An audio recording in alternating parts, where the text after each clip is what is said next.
आप देख रहे हैं इंडिया 29 स्टेट्स न्यूज। बढ़ते हैं न्यूज की तरफ। पूरे देश में इस कानून के खिलाफ, इस बिल के खिलाफ, कानून में इस बिल के खिलाफ एक गुस्सा है, क्योंकि ये जो बिल मोदी हुकूमत लाई है ये आर्टिकल 25, 26 और 29 का वायलेशन करता है। राइट टू इक्वालिटी आर्टिकल 14 का वायलेशन करता है।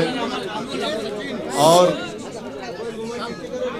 ये जो बिल लाया गया है इसका मकसद एक ही है कि मुसलमानों से उनकी वक्फ की प्रॉपर्टीज़ को छीन लिया जाए। और इस तरह का कोई बिल हिंदू एंडोमेंट के बारे में या गुरुद्वारा प्रबंधक कमेटी के बारे में या फिर ईसाइयों के बारे में नहीं लाया जाता, सिर्फ मुसलमानों के लाकर। इसका मकसद एक ही है कि भारत के मुसलमानों की जो वक्फ की प्रॉपर्टीज़ है, जिसको सरकारी प्रॉपर्टी नहीं है, गवर्नमेंट प्रॉपर्टी नहीं है, वो एक प्राइवेट प्रॉपर्टी है, जिसको मुस्लिम समाज के हमारे बुजुर्गों ने अल्लाह के नाम पर इसको वक्फ किया है, चैरिटी के लिए, विडोज़ के लिए, कुरान की तालीम के लिए, कब्रस्तानों को दिया। तो ये सब चीज़ें मोदी सरकार इसको ख़त्म करने के लिए इस तरह के बिल को लाया है।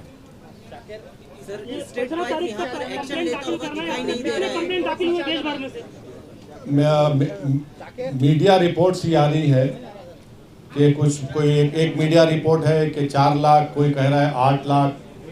तो 15 सितंबर तक टाइम है। मैं उन तमाम भारत के नागरिकों से अपील कर रहा हूं कि जो भारत की खूबसूरती है उसका भाईचारा है, और हमारे देश में हर एक को अपने मज़हब पर चलने की इजाज़त है। ये बिल इन तमाम चीज़ों को ख़त्म करना चाहता है। तो जो all India Muslim personal law board ने भी जो QR कोड के ज़रिए आपसे अपील की है कि आप इंग्लिश और हिंदी में इस बिल के ख़िलाफ़ ये जो वफ़ का NRC साबित होगा, आप अपना रिटर्न रिप्रेजेंटेशन भिजाए कमेटी को, सरकार को भिजाए कमेटी को। और महाराष्ट्र में ये कई जगह पर रिप्रेजेंटेशन दिए जा रहे हैं पर्सनल लॉ बोर्ड की लीडरशिप में। आज औरंगाबाद में पहली मीटिंग हुई है, और देश भर में इस तरह के पब्लिक प्रोटेस्ट मीटिंग्स होंगे, जिसका फैसला all India Muslim personal law board ने किया है। इस कानून में ये बात आपको समझना है कि लिमिटेशन का जो कानून है आप वक्फ प्रॉपर्टी से निकाल दे रहे हैं। हिंदू एंडोमेंट में लिमिटेशन अप्लाई नहीं होता, वक्फ में क्यों अप्लाई हो रहा है? हिंदू एंडोमेंट बोर्ड में और NGT हो या रेलवेज क्लेमेंट ट्रिब्यूनल, ऐसे 14 ट्रिब्यूनल्स है जहां पर उनके फैसले को फाइनल माना जाता है। और बीजेपी झूठ बोल रही है कि ट्राइब्यूनल के डिसीजन के बाद कोर्ट्स को नहीं जा सकते। आप रिवीजन पिटीशन डालते हाई कोर्ट में और फिर सुप्रीम कोर्ट जा सकते हैं। इस कानून में आप वक्फ बाय यूज़र ख़त्म करना चाह रहे हैं, मगर सेक्शन 123 ऑफ प्रॉपर्टी एक्ट में आप ट्रांसफ़र ऑफ प्रॉपर्टी और अलाउज कर रहे हैं। वक्फ बाय यूज़र क्यों निकालना चाह रहे हैं? क्योंकि मोदी ये बोल रहे हैं कि 200 साल पुराने कागज़ लेकर आओ, और कागज़ नहीं निकलेगा तो वो उस प्रॉपर्टीज़ को कब्ज़ा करना चाहते हैं। हिंदू समाज में by custom and by usage एक टेम्पल और टेम्पल की प्रॉपर्टी बन सकती है, तो मुसलमानों में वक्फ बाय यूज़र क्यों नहीं बन सकता वक्फ? मोदी सरकार कलेक्टर को इतना पावर दे रही है कि कलेक्टर अगर इंक्वायरी जब करेगा किसी प्रॉपर्टी, कोई भी प्रॉपर्टी के बारे में वक्फ की, तो जब तक वो प्रॉपर्टी इंक्वायरी मुकम्मल नहीं करता, वो प्रॉपर्टी वक्फ की नहीं रहेगी। और प्रिंसिपल्स ऑफ नेचुरल जस्टिस ये पुकार कर कह रहा है कि कोई भी कलेक्टर या कोई भी आदमी अपने ही मैटर में जज नहीं हो सकता है। ये कौन है आप कलेक्टर को इतना पावर देने वाले कि कलेक्टर डिसाइड? उस एक्ट में, इस बिल में ये भी कह दिया गया कि इस बिल को कानून बनने के बाद या उससे पहले जो भी वक्फ प्रॉपर्टी है, अगर वो गवर्नमेंट कब्जे में है तो कलेक्टर तय करेगा और कलेक्टर फैसला भी दे सकता है। ये क्या हो रहा है इस देश में? नरेंद्र मोदी मुसलमानों से ये प्रॉपर्टीज को छीनना चाह रहे हैं। इसीलिए हम ये कह रहे हैं कि ये कानून आर्टिकल 14, आर्टिकल 25, आर्टिकल 26, 29 का ग्रेव वायलेशन है। इस कानून में ये था, आप देखिए मोदी बोल रहे कि कानून हम वक्फ प्रॉपर्टी को बचाना चाह रहे। पहले 95 के एक्ट में था कि अगर कोई वक्फ की प्रॉपर्टी चोरी करता तो 2 साल की कैद बामुशक्कत, रिगरस इम्प्रिजनमेंट। मोदी जी उसको सिंपल इम्प्रिजनमेंट कर रहे हैं। अभी नॉन बेलेबल है, मोदी जी बोल रहे हैं बेलेबल कर दूंगा मैं। मुतवल्ली अगर कलेक्टर की बात नहीं सुनेगा सेक्शन 61 में, तो कलेक्टर मुतवल्ली को अगर बोलेगा कि मस्जिद को तुम बोल दो गवर्नमेंट प्रॉपर्टी है, नहीं करेगा तो कलेक्टर को 6 महीने की सजा। आप बताइए क्या क्या करना चाह रहे हैं मुसलमानों से? आप ये कानून बना रहे हैं। और जितने भारत की पॉलिटिकल पार्टीज हैं उनको सोचना पड़ेगा, चाहे वो इंडिया की सपोर्ट कर रहे हैं या नहीं कर रहे हैं, ये कानून भारत के कॉन्स्टिट्यूशन के खिलाफ है। आप कैसे इस तरह का कानून बना रहे हैं? आप पूरी प्रॉपर्टीज को छीनना चाह रहे हैं। ये काम इस बिल के जरिए मोदी करना चाहते हैं। सर, अगर एंटीलिया की बात की जाए तो उसमें कई सारे वक्फ के मेंबरान थे, उन्होंने नॉन वक्फ प्रॉपर्टी उसे घोषित किया है, तो उनको आप एक्शन लीजिए, उनको हटाइए। और वो मैटर सुप्रीम कोर्ट में है। महाराष्ट्र की सरकार एक स्टैंड ले, शिंदे की सरकार एक स्टैंड ले उसके बारे में कि वक्फ की प्रॉपर्टी, और वो तो आगा खानी वक्फ का है, यतीम खाना है वो। मैंने 2013 में जब ये बिल पास हो रहा था, मैं अपनी स्पीच में इस बात का जिक्र किया। यतीम खाने पर आप बना लिए, तो महाराष्ट्र की सरकार क्या बोलना है उसके ऊपर? तो यही देखिए, ये कानून क्यों बना रहे, ताकि सरकार कलेक्टर के जरिए इसको कहेगी वक्फ नहीं है, या फिर कहेगी कि लिमिटेशन एक्ट का कानून खत्म हो गया, या फिर इवैक्यू प्रॉपर्टीज की जितनी प्रॉपर्टियां सब कब्जा करना चाहती है। तो ये कानून वक्फ को बचाने के लिए नहीं लाया गया है, ये कानून वक्फ को खत्म करने के लिए नरेंद्र मोदी लाए हैं। आप इस पार्टी की इस तरफ आ रही है, लेकिन कांग्रेस इस बारे में कुछ ज्यादा बोल नहीं रही है। देखिए, आप मेरे बारे में पूछिए, मैं दूल्हा आपके सामने बैठा हूँ, अब दूसरे नहीं है तो मैं क्या करूँ? अब आप मेरे को क्यों उधर लेके जा रहे हैं? इसके रोकने के लिए अवाम में एक प्रोटेस्ट, अवाम में एक बेदारी, और अवाम जब ये फैसला कर ले कि ये कानून जो बिल लाए हैं ये वक्फ की प्रॉपर्टीज़ को बचाने के लिए नहीं बल्कि वक्फ के प्रॉपर्टीज़ को बर्बाद करने के लिए लाया जा रहा है।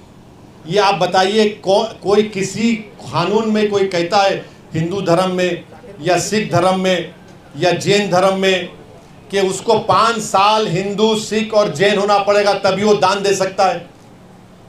ये बिल में कह रहे हैं कि उसको 5 साल मुसलमान रहना पड़ेगा, उसके बाद वो वक्फ कर सकता है। अरे भाई, तू होता कौन है मेरे को डिसाइड करने वाला? 5 साल? अब क्या 5 साल के बाद मोदी जी गले में हाथ डाल के बोलेंगे आओ सेल्फी ले लो, तुम 5 साल तुम्हारे मुकम्मल हो गए, तुम मुसलमान हो गए? अब मुझे सर्टिफिकेट लेने के लिए मोदी जी के पास जाना पड़ेगा कि मैं मुसलमान हूं? ये भारत के सुप्रीम कोर्ट का जजमेंट है 2006 या 12 का, रामजी दास कुछ, उसके खिलाफ है ये। इस तरह का कानून बना रहे हैं।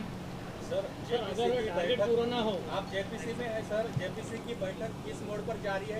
नहीं, देखिए, वो जेपीसी नहीं है, वो joint working committee on Waqf amendment bill 2024 है।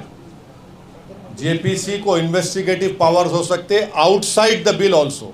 ये वर्किंग कमेटी खाली बिल के ऊपर है, और उस वर्किंग कमेटी में क्या हो रहा है हम पब्लिकली नहीं बोल सकते, कोई भी नहीं बोल सकता, क्योंकि पार्लियामेंट के रूल्स हैं, वो कॉन्फिडेंशियल होता है।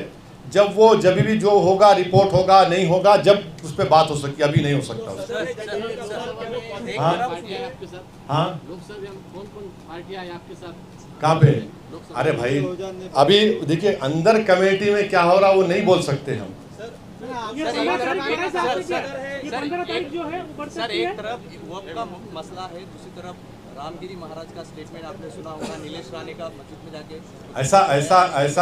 ऐसा है ना कि सत्ता के नशे में ये सब बकवास की जा रही है और गुरूर और अहंकार के मज़ाहरे किए जा रहे हैं। एक बात याद रखिए आसमान की तरफ देखकर कोई थूकेगा ना तो थूक तुम्हारे नापाक चेहरे पे गिरेगा, आसमान पर नहीं जाता है। सर ये QR कोड अगर 15 तारीख तक उतनी तादाद में ना आए तो डेट बढ़ सकती है क्या? नहीं मालूम वो वर्किंग कमेटी के चेयरमैन साहब ही फैसला करेंगे। और सर इसका कोई सब्स्टिट्यूट हो सकता है क्या सब्स्टिट्यूट? ऑब्जेक्शन डालने का, अगर 15 तारीख निकल जाए तो? अरे भाई आपको ईमेल करिए, आप पोस्ट करिए, आप ईमेल भी कर सकते हैं, पोस्ट भी कर सकते, करिए ना। ये एमआईएम ने जो ऑफर किया था महाविकास आघाड़ी के साथ अलायंस हाँ। करने के लिए, हाँ इन कानून आपको चिट-चैट में बोलिए इन ये कानून अगर ना लागू किया जाए तो आप नुमाइंदों की बात कर रहे थे, कितने नुमाइंदे आप चाहते हैं विधानसभा में इन चीजों को रोकने और एमआईएम की ओर से कितनी सीटें लड़ी जाएंगी जिसके ऊपर आप लगता है कि मैं आज आपके सवाल का एक पार्शल जवाब दे देता हूं। आने वाले विधानसभा के चुनाव में पूरा ही दीजिए। सुनिए मेरा राइट है ना, तुम तो पार्टी प्रेसिडेंट नहीं है, तुम एक चैनल के लिए काम करते, तुम अपना काम करो, मैं अपना काम करता हूँ। अपना अब जवाब नहीं दूं, मत दूं। तो इस चुनाव में इम्तियाज जलील भी कैंडिडेट रहेंगे। इस चुनाव में इंशाअल्लाह ताला इम्तियाज जलील के साथ मुफ्ती इस्माइल रहेंगे, फारूक शाह रहेंगे और हमारे शोलापुर के फारूक साहब भी रहेंगे और हमारे मुंबई के सदर रईस लश्करिया रहेंगे। तो तुम्हारे को ये 5 नाम दे दिया मैं, ये तो कैंडिडेट रहेंगे हमारे, क्योंकि 2 तो MLA है, एक मालेगांव से और एक हमारे धुलिया से, तो ये तो रहेंगे। अब और कितने कैंडिडेट रहेंगे नहीं रहेंगे अभी थोड़ा टाइम लगेगा, देखते हैं। जिस तरह से देश जिस तरह से पूरे देश में जो प्रपोजल दिया था, देखिए इम्तियाज जलील साहब महाराष्ट्र के मेरे अध्यक्ष हैं। उन्होंने ये ऑफर दिया है, उन्होंने कहा है कि हमसे बातचीत करो और मेरे ख्याल से कोई बातचीत एक जगह पे अनऑफिशियली भी हुई। अब उनको तय करना है। अब सुन लीजिए, सुनिए, अब क्रॉस क्वेश्चन मत करिए, हम तो बोल चुके, हमारा स्टैंड क्लियर कर चुके हैं, ये उनको तय करना है। अब ये आपको मैं बोल दिया ना, मैं आपका जवाब पार्शली दे चुका हूँ, मैं आपको पार्शली जवाब दे चुका हूँ। कांग्रेस के साथ हुई मीटिंग या एनसीपी के साथ हुई या शिवसेना के साथ हुई, इसके साथ इम्तियाज जलील सर की मीटिंग हुई जो अभी उनके साथ जाने की नहीं मीटिंग हुई नहीं हुई, किधर हुई, कहाँ पे हुई, तुम्हारे घर में हुई या मेरे घर में हुई, अब फिर वो सब क्यों बोलना? तुम्हारे को जो जितना हमको बोलना है उतना ही बोलेंगे ना। हाँ नहीं तुम्हारे घर को आते हैं।